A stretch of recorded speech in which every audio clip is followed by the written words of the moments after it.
Hello sir, kung retroactive po yung salary increase ngayon 2024, paano naman po yung mid-year and year-end bonus this year?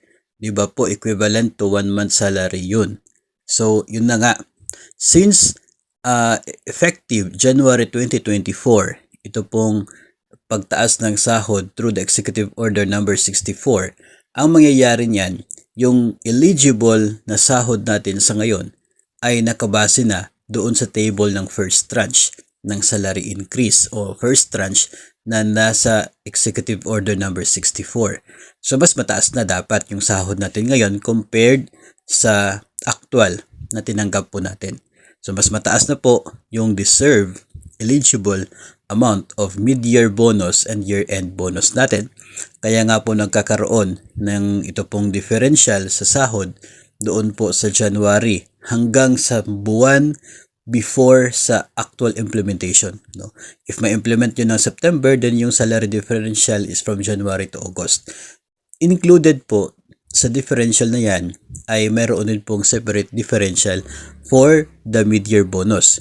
Kasi kulang nga yung mid-year bonus na natanggap po natin. For example, sa isa pong Teacher 1 or AO2 na tinanggap na bonus sa mid-year is 27,000.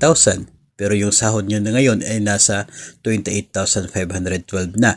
So kulang ng 1.5 yung kanya pong mid-year bonus. So magkakaroon ngayon ng differential for that mid-year bonus.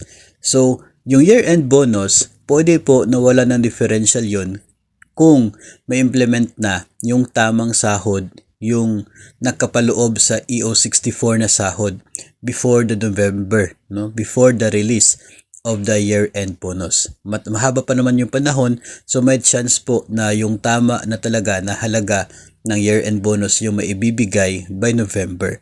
Kasi may time pa for the processing para po dyan.